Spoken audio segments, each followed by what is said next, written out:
What? Right. Okay. So good afternoon, everyone, to this webinar on financial promotions and its regulation. My name is Iris Chiu. I'm Professor of Corporate Law and Financial Regulation at the Faculty of Laws, University College London. And I'm very pleased to be invited by the speakers today to chair and moderate today's session.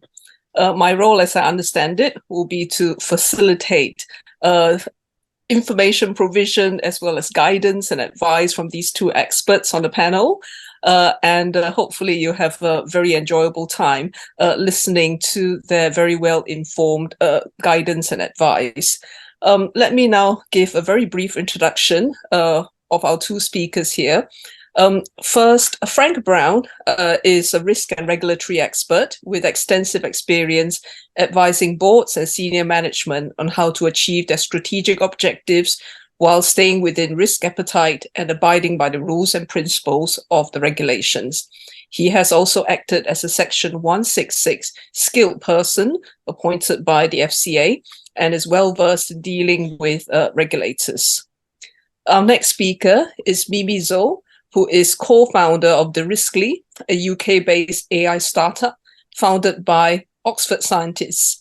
She is a law tech and reg tech expert and sits on the panel of Law Tech UK and has served as a senior advisor and board member to governments, businesses, and international organizations. Mimi has been a senior professor at world-leading universities and has set up the first law tech innovation lab while she was a faculty member at Oxford. So let me now kick off the first question to both our panel experts. The first is, what are the main changes in the financial promotions landscape over the past 6 months? Would you be able to provide a brief overview for our audience here? Shall we have Mimi to go first? Yeah, thanks so much, Iris. It's a real pleasure to be here with Frank as well. I think what has really changed is that the FCA has really, the main observation I would say is that this is an area that the FCA is very active. Just to give you some sort of figures, and Frank, I'm sure, will speak a little bit more in detail about some of the rules. But on the observation that the FCA has been particularly active, this quarter, if we look at the FCA's data on financial promotions, Q3, so that's basically this 3 months post implementation of consumer duty, 75% of the FCA's review of financial promotions came from their own proactive monitoring. Now, if we look at just last quarter, Q2, only 15% of those financial promotions came from the FCA's own monitoring.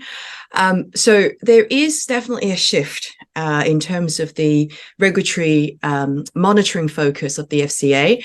The Q3 statistics also indicate that the FCA reviewed 1,211 financial promotions, again, 75% from its proactive monitoring, compared to 301 last quarter in Q2.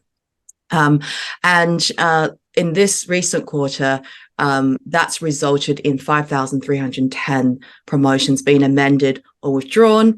Again, that's about 4 times the number of amendments and withdrawals of promotions compared to the last quarter. We also see, obviously, some new rules, particularly around crypto assets that went live last month, that will apply a financial promotions regime to crypto companies. And so this is very much, I think this is not a coincidence. I think there is a lot to be said that with the implementation of the consumer duty in July, financial promotions has been a particular focus in the context of the consumer duty. Frank, did you want to add a bit more about the specific rules, etc.? Yeah, I mean, it's always been there. It's always been central to what the FCA has been thinking about. They generally take the view that that is the first opportunity for a customer to get harm in a process, and that is the sort of start point of where things go wrong with companies and customers. So we see it sort of threaded through the handbook. So Kong, GameCob, iCobs, COBs, etc. have all got their financial promotion section.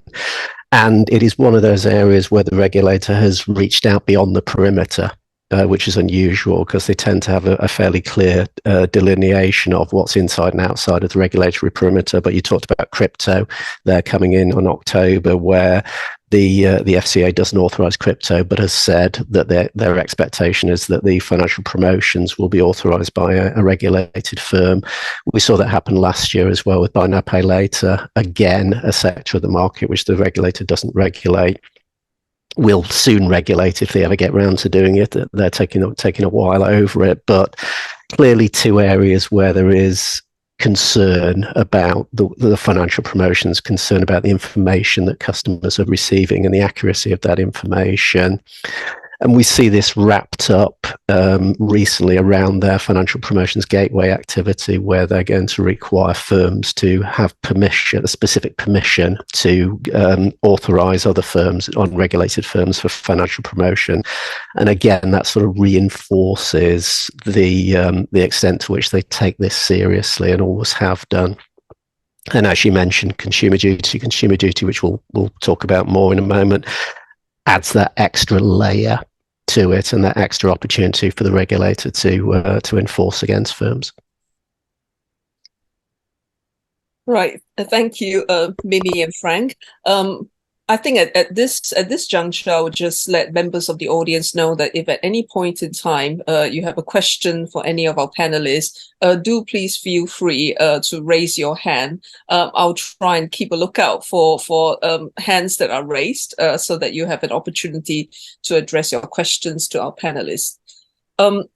So we see that there are these changes in the financial promotions regime, the widening of the scope, the approval gateway, which makes approvers take a lot more personal responsibility for ensuring that communications that go out are responsible.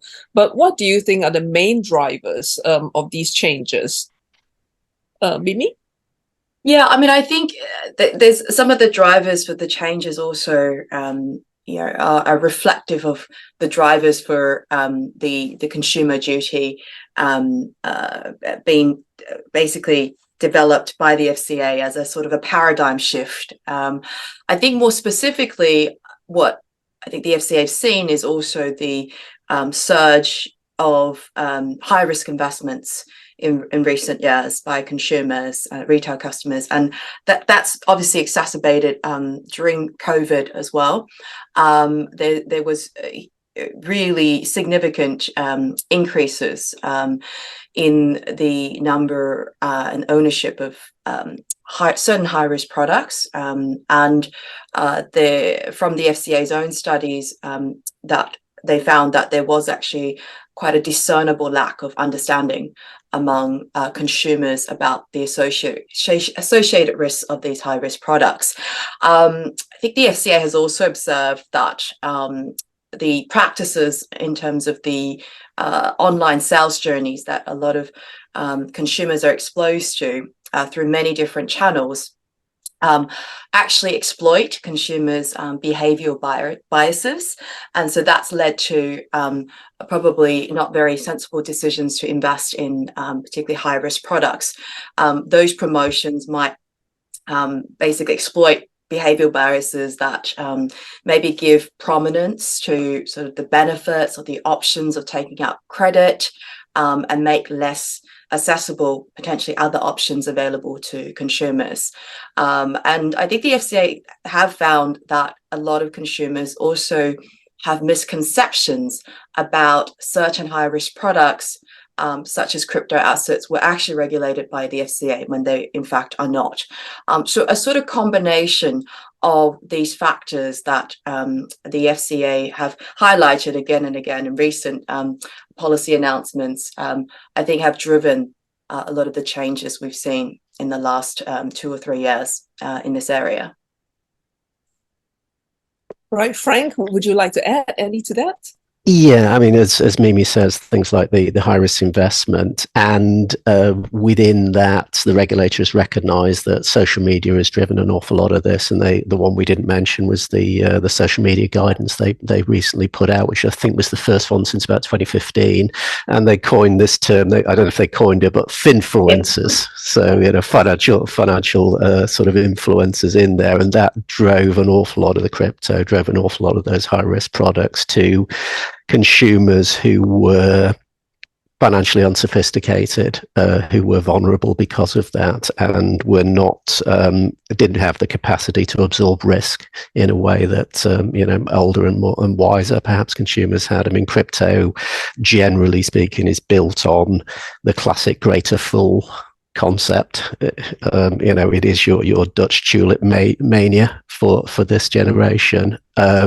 So clear concerns there and clear harms there, and that is very much just the sort of tip of the iceberg, the most prominent of the rest of the harms that happen with financial promotions. And as I said earlier, it's that sort of gateway into poor customer outcomes is always the front end mis-selling. The customer doesn't understand what they're getting. Mimi was talking about the sort of behavioral biases, heuristics, that kind of thing, just information asymmetries in the purchase of the product, and that sort of universal factor, and this is all of us, not just younger consumers, misunderstanding of risk, unable to effectively quantify risk and judge risk effectively, is a sort of universal human trait at the end of the day. And firms certainly prey on this in their promotion of products. So we've got the crypto side, the high risk side. We've also got the buy now, pay later as well. Buy now, pay later, Chloe and Jackie buying outfits for a night out. It tends to be the first time they've ever encountered financial services products, and the way they have been promoted to them, certainly in the past before the change in the regs, was pretty poor in terms of get this now and forget about paying for it later, quite literally, was the message. So it is an area of harm, definitely, for consumers. Yeah. I'm just wondering, I mean, a follow-up question to what the both of you have said. I mean, with the FCA's reforms that preceded the approval gateway, as well as the consumer duty, I mean, we did have the restricted mass market investments reform, as well as a non-mass market investments reform. And those sought to categorize products in such a way that the highest risk products wouldn't be easily marketed to consumers. Do you think all of these are motivated by a need to protect consumers, meaning that consumers are the main concern? Or do you think that actually some of the more sophisticated investors have also been harmed? And that's why these reforms have been introduced to cater for basically all segments of consumers, because financial capability might not be able to catch up with all sorts of misbehavior and financial innovations. Any comments, any thoughts on that? I think it's a very good insight, Iris. I still think that, again, this is my personal view and my research on the consumer duties and particularly around high risk products. I still think ultimately the FCA is very, very focused on consumer protection in this category of regulation. So I think, yes, maybe that there might be concerns for other categories of investors, but I still think that's they have to be quite careful as well, as in the regulators. I think have to be really quite careful. They are very much concerned about consumer. Basically, if their goal is to get less consumers to invest in high risk products, I think this is what the regulations are there for. As for other categories, I think they're probably a bit more cautious. So the consumer duty, obviously, the scope is beyond just kind of our day-to-day consumers, but I do think that also the whole regulatory framework and now embedded within the consumer duty around vulnerable consumers as well. I think it's much more driven by a concern for consumer protection Again, that's my personal view. I think they just have to be a bit more careful about not over-regulating high-risk products when it comes to, I guess, other investors that they would deem, the regulators would deem to be to have the information, to have the level of experience and qualifications to make those investment decisions.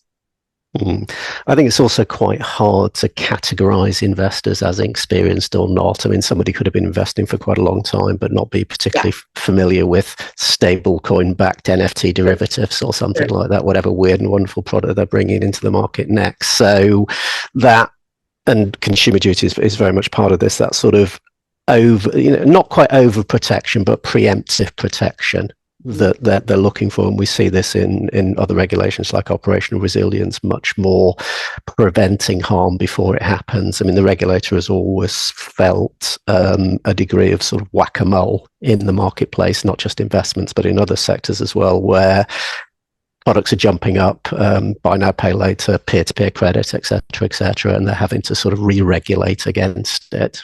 Recalibrate their regulations, whereas the more preemptive activity like consumer duty in particular is much more, it's the firm's problem now to make sure it's right, as opposed to the regulator playing catch up. Thank you, Frank. I know that it's probably time to move on to the consumer duty, but I'm curious about one thing which I would like to ask either of you. Do we have any data or statistics regarding whether or not the FCA has started to clamp down on finfluencers? I mean, some of them may be actually very influential, wealthy individuals, but some may be just kind of young and foolish and might be just acting on individual impulses. Has there been any kind of collection of data where this is concerned? I don't know whether there's specific data that the FCA has gone out to sort of, made publicly available about who they target and how many influencers they target. I mean, I think over the past year we've seen campaigns that the FCA have done to educate influencers. So I haven't seen any sort of study in terms of statistics. So the FCA is trying to engage with these influencers because they're not necessarily bad. So I think that's it's just that it is hard to, as you said, who are these influencers can be very different. So I don't know. Frank, do you know of any? I've not seen any specific statistics. I think they are challenging individuals, certainly. I mean, because quite literally these people could be performing the regulated activity of providing financial advice to people and not have the suitable qualifications to do that. So I know they have challenged people specifically in that, and also there's obviously the advertising standards are looking at the sort of Instagram, TikTok area as well, broader than financial services in terms of what people are doing. So I think it is if you are a finfluencer, then operating in the UK, you can find yourself running a risk of getting inside the regulatory perimeter fairly easily. Yeah. Right. Thank you both. I'll move on to the very interesting topic that I think a lot of people want to hear about, which is the implementation of consumer duty and what that means for firms. In particular, in connection with financial promotions, what do you think the implementation of consumer duty would mean for customer communications and approval of communications? Meaning, how do you think firms would implement, these requirements in relation to ensuring that the communications will be understood by customers? What are the strategic considerations for firms? What should they be mindful of in crafting these communications? Any views, Mimi? Yeah, and I think that definitely, as we all know here, looking at the list of participants, everyone here is well aware of the consumer duty and the fact that it is an outcomes-based approach. So I think that's definitely, I would say, compared to, say, the mis-selling regulatory framework and other FCA rules, the consumer duty is going to require firms to demonstrate those outcomes. It's going to require firms to actually assess and evidence how they're acting to deliver good outcomes for consumers. And there is a specific outcome on consumer understanding.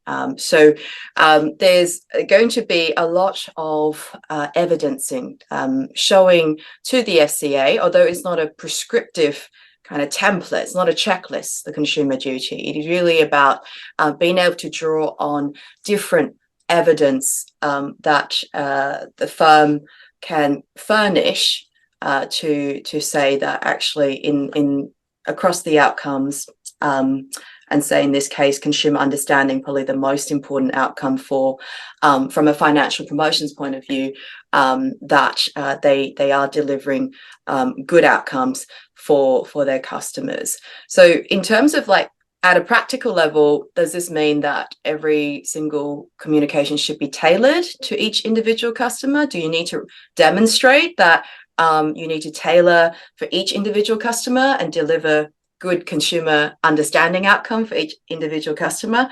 Well, the answer to that question is that no, it's probably too unrealistic. So I think what the FCA really wants to get at is that firms do need to consider the information of the target recipients, and that will then take into account factors like what's the purpose of the communication, what's the intended audience, and also obviously there's specific information that needs to be communicated to the audience.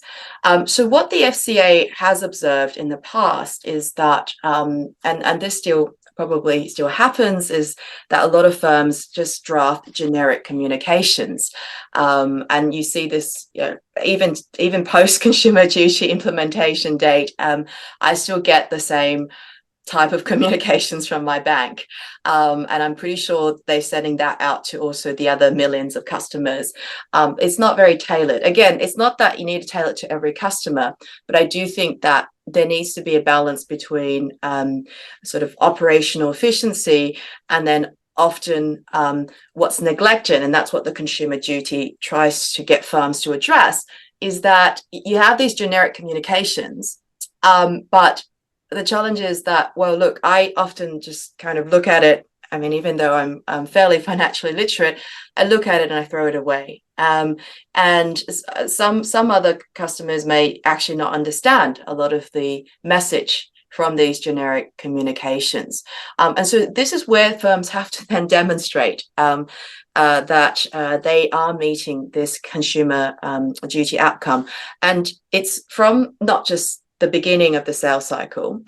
Of course, we're talking about financial promotions, so obviously it's very important to focus on communications that are at the beginning of the product cycle, the sales cycle. But it's also, the FCA is also concerned about ensuring firms meet the consumer understanding outcome throughout the whole product journey. So the communications to customers after they've purchased a product. So I mean, I have more to say about how firms can adopt good strategies to test and evidence the outcomes, but I might just pause here and see whether there's any questions, and Frank might have also further comments. Yeah, I mean, consumer duty is a big piece of regulation. It's probably the biggest shift the regulator's done in a decade plus in terms of the way they're approaching financial services regulation. It's also probably one of the not particularly well implemented pieces of regulation I've seen from the industry. I mean, I'd go SMCR, OpRes, consumer credit coming over, RDR, et cetera, We've gone through a lot of regulatory change over the past decade or so. And this one in particular, I think, has not been particularly well done for organisations. And a lot of that has been, in essence, looking through the wrong end of the telescope. So if we're talking about consumer understanding, people would be focusing on PRIN 2A5, which is the particular bit of the regs which relates to the FinProms and communication side of things. Maybe they're looking at FG, Finalised Guidance Section 8, which is consumer understanding. What they're not doing to a particular great extent is looking at the cross-cutting rules, and it's in the cross-cutting rules where the regulator is going to find fault, take action. As Iris said at the start, I've done some 166 skilled person work, and when you're looking at 166 notices, it is always based on a principle.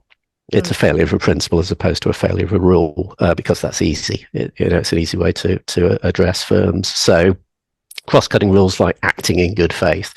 We talked about sort of behavioral biases and heuristics and information asymmetry. If your business practice is predicated on the customer not understanding what they're buying, you're clearly not acting in good faith. Equally, enabling firms to pursue their financial objectives if they don't know what they're buying. If you're sort of misinterpreting to them what they're buying, obviously they can't be meeting their financial objectives. And the final one of the cross-cutting rules, which is probably the most important, foreseeable harm. If you didn't have a process in place to make sure this didn't happen, if you didn't have the controls of financial promotions, the review, the structure, the sign-off, etc., and that focus on preventing harms to a greater extent than the underlying rules require, inevitably there will be foreseeable harm for the customer. And inevitably, if the regulator comes calling, it will be a pretty easy challenge to the organisation. So the risks are there, but firms are not quite appreciating the risk to the extent that they need to be at the moment. Right. Thank you, Frank. I was thinking about the 4 outcomes in terms of also the interrelationship with each other. Yeah. So for the communications outcome, it's not just about understanding. It is interwoven with the product governance outcome. That product should be designed to be suitable for the target market. So in which case, the communications will also have to reflect that. So the FCA has a lot of broad ground to go on in terms of looking at good outcomes for consumers. And a bad communications leaflet, may trace its roots back to basically a poor product governance process or poor distribution process. So I think firms have a lot to look at in terms of the interrelationship between the outcomes, the entire life cycle of product design to distribution. And that really is, to my mind as an academic, I'm thinking that there really has to be a lot of scrutiny or re-scrutiny into the whole life cycle process of products. I'm wondering whether firms are up to speed with some of these implications of implementation. Any views from either of you?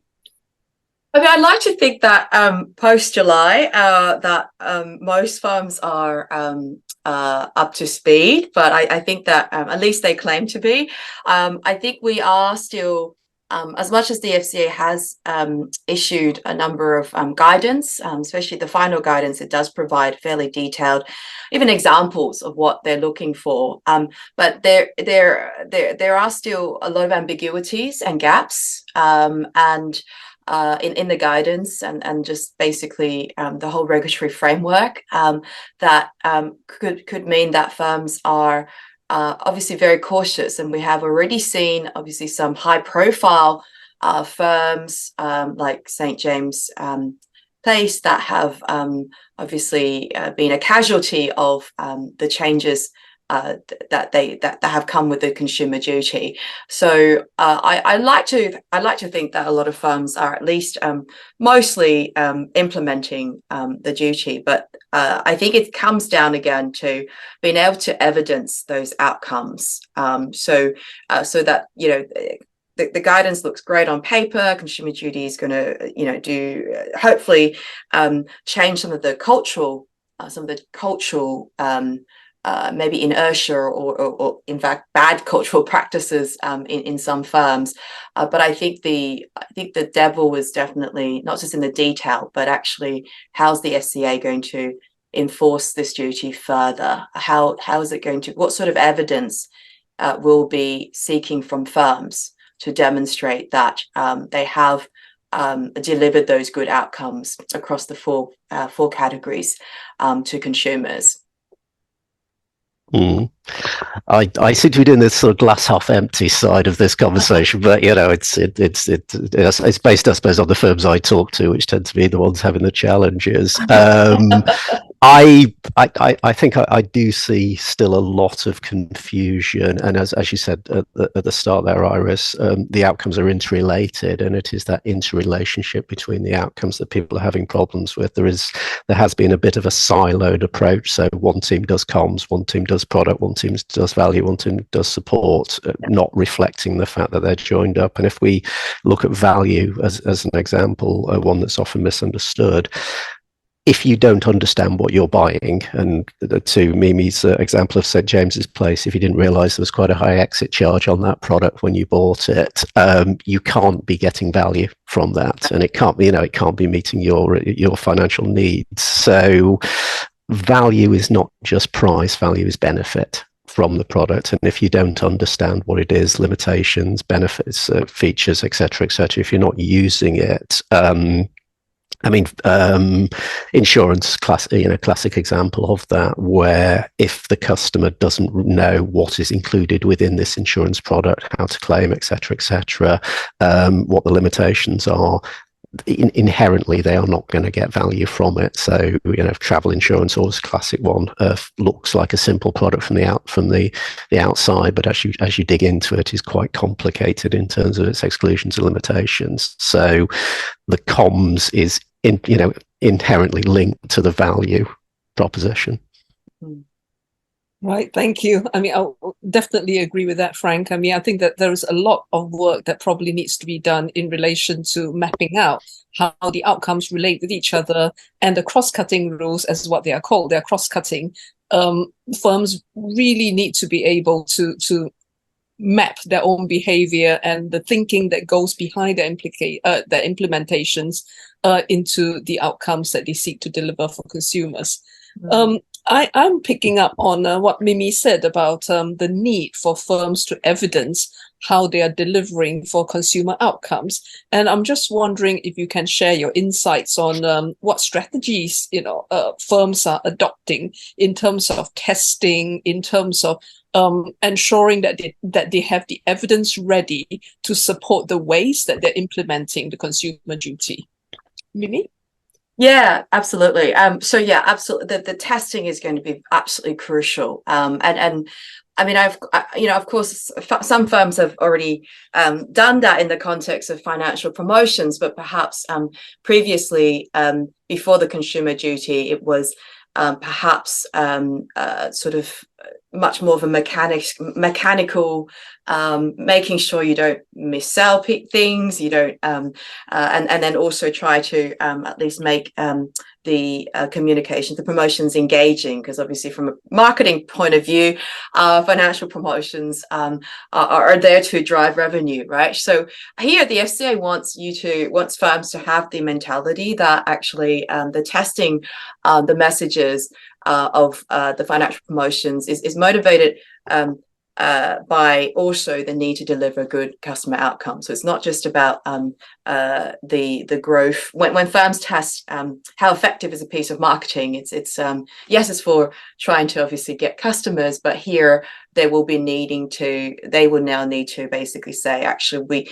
equally as important is actually delivering good consumer outcomes.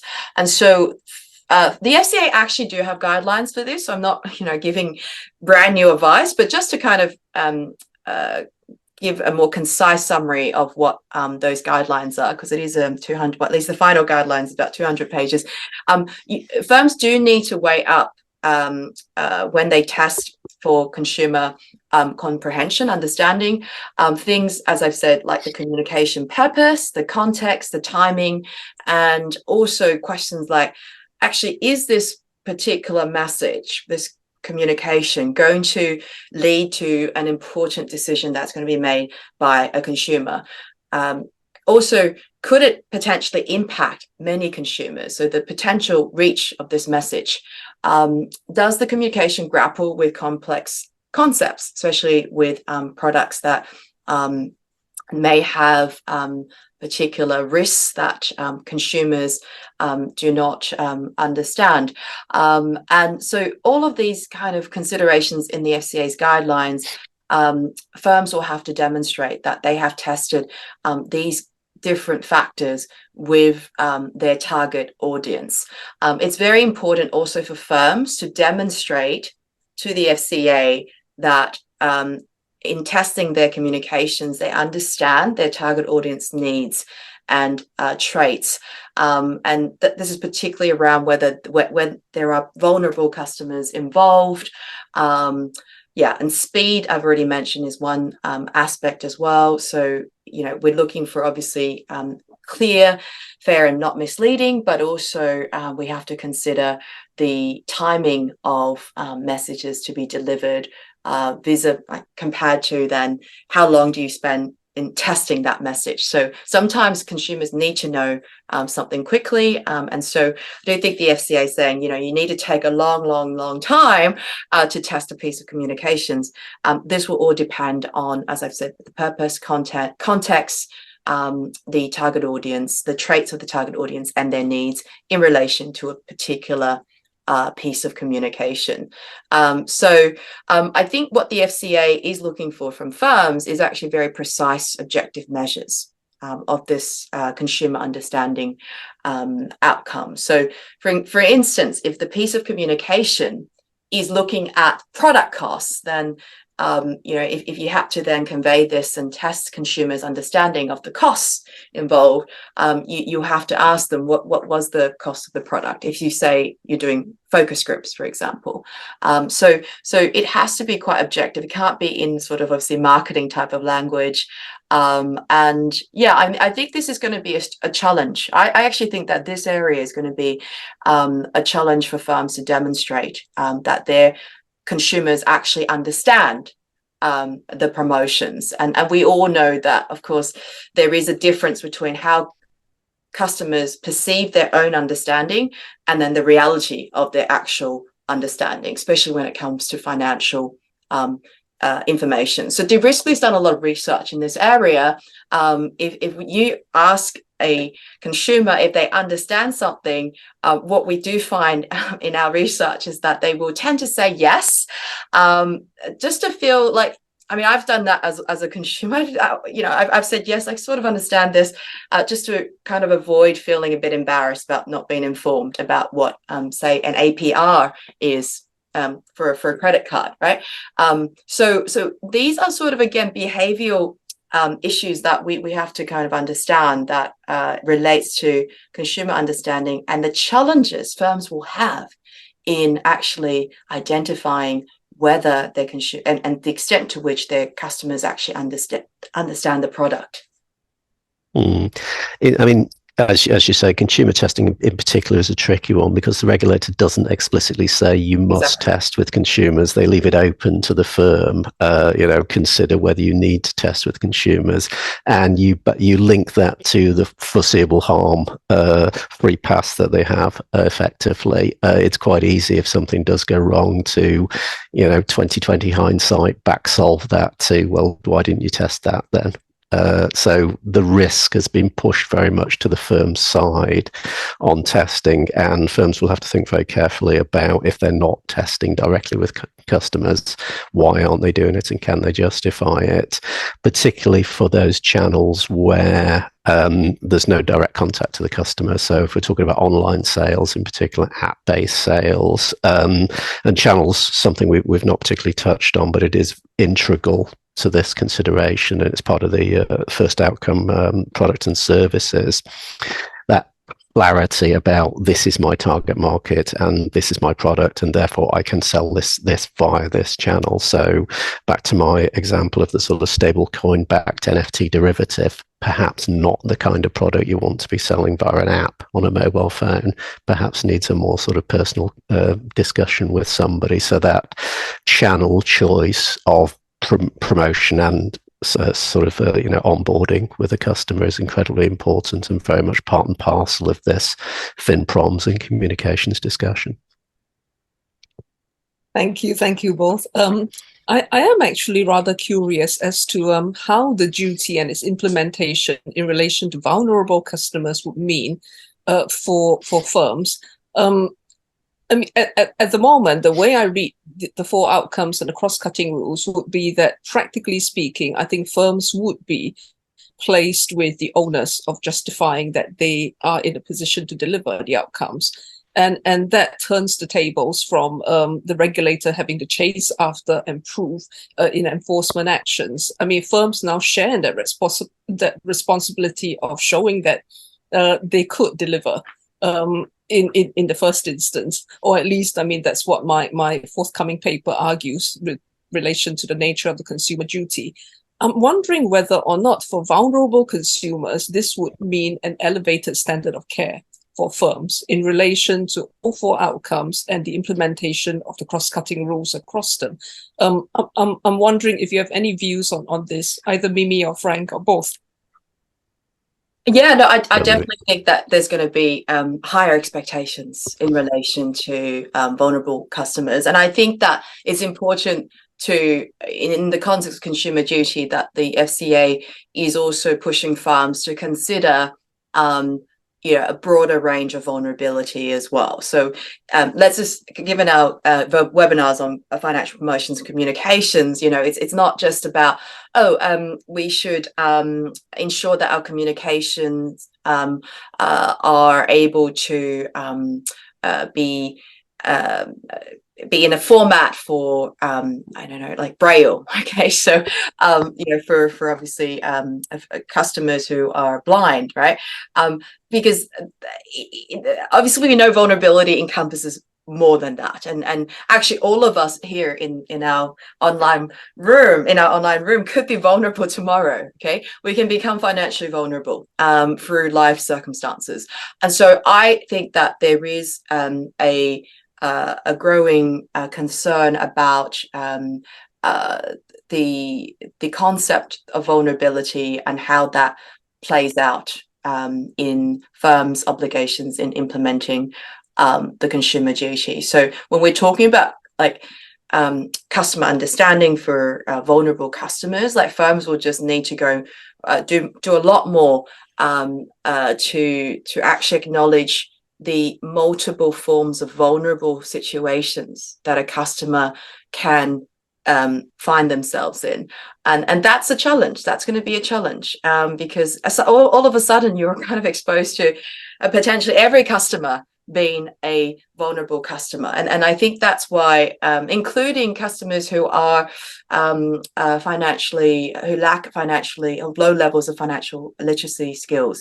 So this is going to make it very difficult for firms to demonstrate this. But of course, we can talk about potential solutions later on, but certainly I would say that this is where where there is going to be a higher bar to basically demonstrate good outcomes in a way for every customer.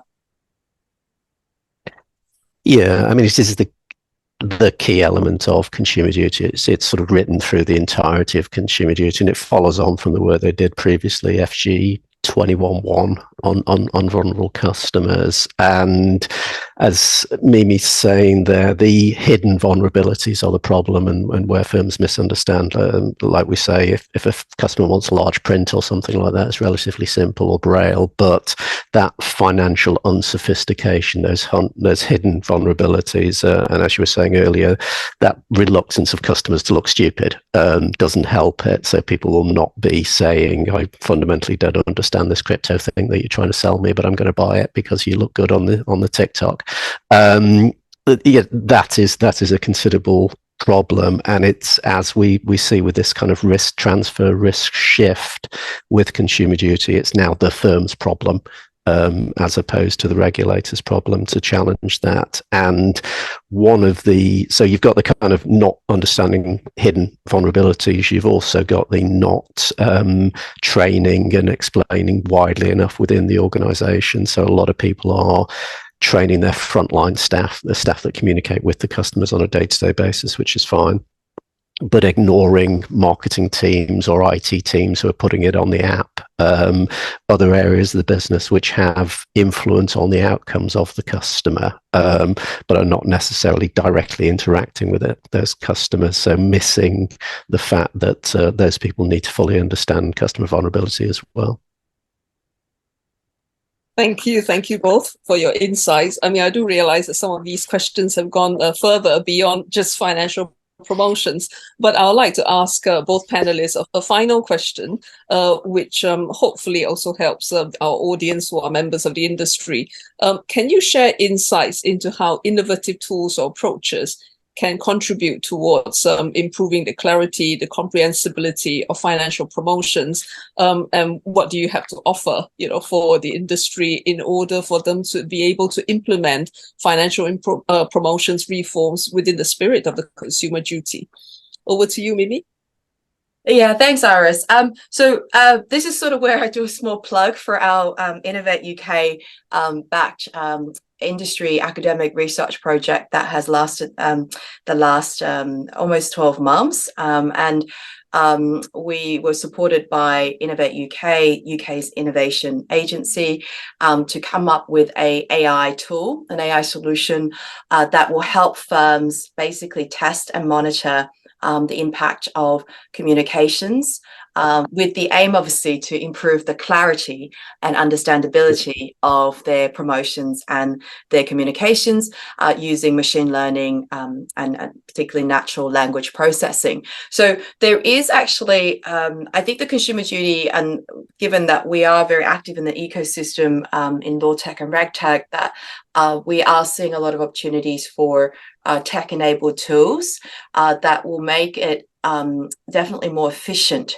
particularly for smaller firms, but certainly also larger firms that just have a lot of data, right? So in many ways, the consumer duty is going to be demonstrating the outcomes will be a very data-driven approach. So there are lots of possibilities for a tech-enabled solution, and we are an AI company that helps firms be able to actually test and monitor those communications and improve the clarity without doing extensive focus groups. Fundamentally, consumer testing is absolutely essential. You have to, consumer is in the front seat here. So you have to go out and ask consumers.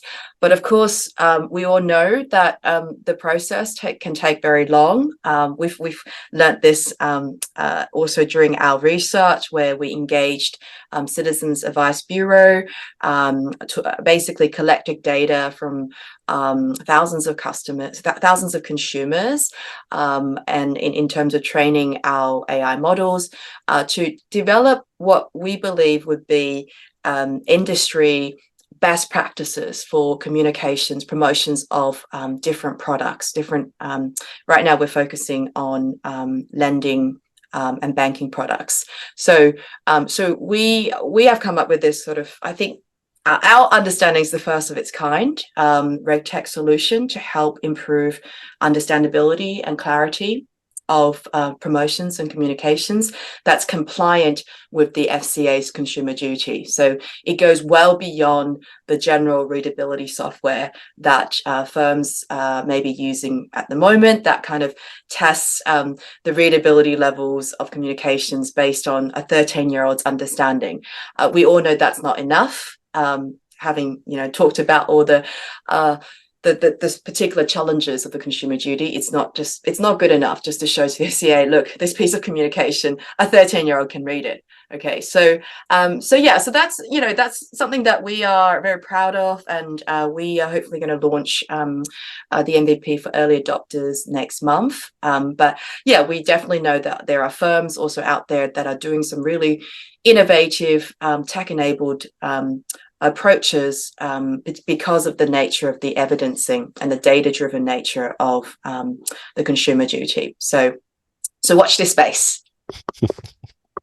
I mean, I've had an opportunity to see a beta of Mimi software, and it is certainly very interesting and a solution like that is very necessary, because this is an area of difficulty and challenge, and certainly contention between first line and second line. I mean, marketing tends to play the Kevin the teenager role. It's oh, it's so unfair, and compliance tends to be the business prevention officers in any interaction when it comes to financial promotions, and marketing are inevitably wanting to do things as quickly as possible, and literally the sky will fall in if this doesn't get signed off today, tends to be the message. And firms will generate an enormous amount of comms as well. I mean, during the preparation for Consumer Duty, I had the pleasure of reviewing 300 letters for a company, which was obviously very boring for me and very expensive for them to go through it. So an automated solution, a quicker solution, it could be enormously beneficial to and particularly moving this process more towards first line, because again we have a challenge around the blurring of the lines, where second line finds itself too much in the operational sign off of financial promotions as opposed to where it should be in first line. So enabling first line to do it more themselves is certainly useful. I mean, other technologies that are proving useful at the moment are around gaining insights from customers' behaviors on websites. So, tracking the mouse movements, tracking how long they spend on particular areas of the website is enormously helpful data for organizations to defend against, or, substantiate that they do understand what people are doing on websites, regardless of whether they're actually talking to them or not. So there's some quite interesting tools as well.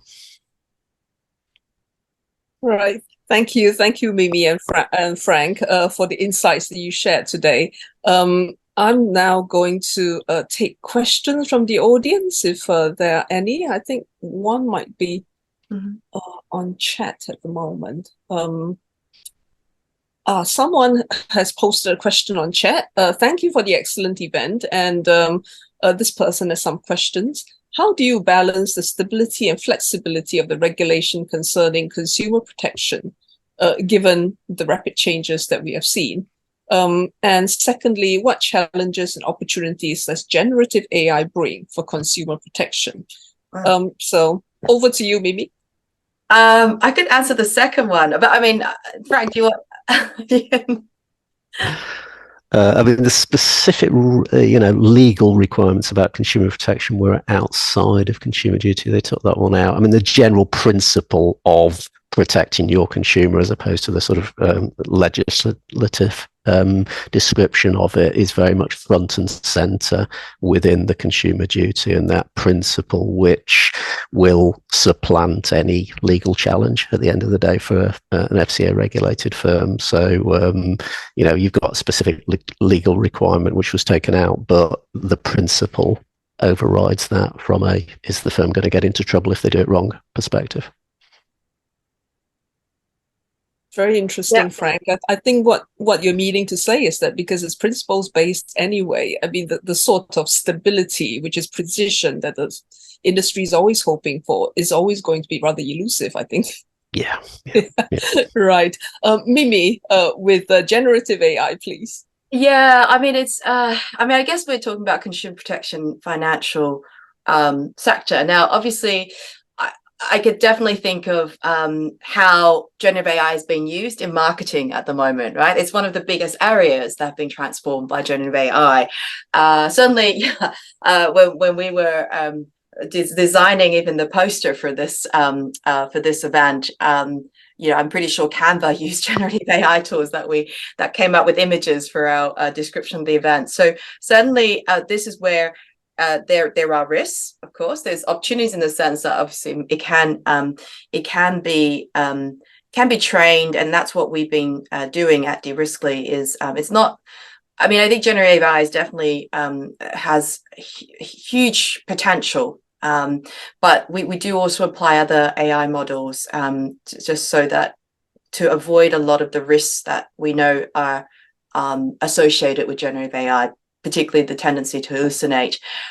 So I think there needs to be some careful thought around the use of generative AI for marketing, financial promotions, in the sense of the risks we know from generative AI. Of course, those risks could be mitigated over time, but yeah, that's definitely the kind of the first big use case I could see for generative AI in the context of financial promotions. I think there's definitely a lot of risks also around privacy. So I think firms need to be very careful. Their marketing teams need to be very careful if they are using generative AI to create promotions and communications. I mean, this is not just financial services, many different sectors. We definitely need to think about some of the privacy risks as well. But certainly, I think there are definitely positive opportunities from generative AI in terms of being able to deploy large language models if they are properly trained, and you try and reduce those risks, to be able to also enable some of these tech solutions that we've talked about. We've definitely been looking at the use of generative AI in our own tool as well, because part of our tool will also be to help firms improve the clarity of the communications by recommending what would be a better text. So we're training our own language models around that. So I think, I think it's a great question. And yeah, I think that right now, particularly in the financial sector, the risks that I've just spoken of really need to be really taken into very close account of the potential damage for consumers. So, but I definitely believe that technology is going to be a very important piece of the consumer duty puzzle, and hoping to improve. So Frank won't have to be manually, looking over those 300 letters again. So, and so that's where I see a lot of potential for technologies, including generative AI. Right. Thank you, Mimi and Frank. I think we're almost coming to the end of our time, but there are two very interesting questions by Chris Adia as well as Tracy Huntington. I'm going to try and combine them into one, because they are talking about the spirit of compliance, the nature of compliance with the duty. I think Chris is worried about whether or not the consumer duty is something that requires the business to be completely redefined in terms of its commitment to customers, and it's not just about ticking a compliance box. And if that's the case, is it too aspirational, and whether does it meet the requirements of reality? Whereas Tracy is thinking that some requirements of the consumer duty could be rather prescriptive. And if that's the case, could it cause more confusion as to the nature of compliance? Yeah, I mean, every firm will have its own risk appetite in terms of how far it wishes to sort of apply the principles. If you want to be safe, if you want to be comfortable, then yes, it is top to bottom, from the CEO, from the board downwards, and within the guidance, there's consistent messages of this applies to strategy. Consider how this works for your strategy, your purpose, your culture, etc., etc. So the expectation is that firms, top to bottom, including your risk function, your audit function, if you have them, will be using consumer duty as your North Star going forwards. Now, as I say, it's up to the firm to consider where they are on that particular journey at any point of time. In terms of the conflict, the inherent conflict between handbook rules and consumer duty, yes, it is a challenge, and consumer credit in particular is a quite a difficult one, needle to thread in that respect, with all the old sort of Consumer Credit Act elements that still need to be included. You still need to do both, unfortunately, and the consumer duty does reflect the fact that you need to apply those sort of worked examples for APR, etc., but also reflecting that customer understanding lens on it as well. And do you need to provide more information, not just the statutory information as well? Yeah, I think that I don't have much to add, except I think Chris has made a really good follow-up point about achieving sustainable growth. And we've worked with a number of fintech firms about the consumer duty, and I think they're certainly, in some ways, there are. I've talked to C-suite executives from these fintechs who I mean, some would say they don't really care about the consumer duty. I'm going to be absolutely honest. But some are now thinking, okay, well, we've been consumer centric from day one. That's why we've managed to grow very quickly. But then when you think about actually that pace of growth that some of these fintechs have experienced, it's not very sustainable. So I think you're bang on with your point, is that actually maybe another goal is okay, there's one which is consumer protection, but actually what the regulator also wants is sustainable growth, and particularly in areas where and I just mentioned fintechs, which can cross obviously different segments of financial services, but certainly it doesn't hurt to just have 5 or 6% growth. Of course, venture capitalists don't want that, but this is where if the fast growth imperatives for some of these companies basically outweigh the need for putting their consumers first, if they're putting the venture capitalists first, then that's not going to be good for the industry on the whole. So I think you've nailed it, Chris. It's about actually protecting the whole industry. It's obviously concerned with consumers, but the title of our research for this solution that we've developed is about enhancing consumer trust in financial services, particularly fintech. And it ultimately comes down to that. If you can protect consumers, you enhance their trust, you're going to ensure that the financial services industry and all the different firms are going to be, it's going to be a healthy industry in the end. Right, thank you, Mimi, and thank you, Frank. I think we've come to the end of our time. Thank you very much, the audience, for all of your participation, your great questions, as well as the insights and all of the experience that Frank and Mimi have shared with us today. I've learned a lot, so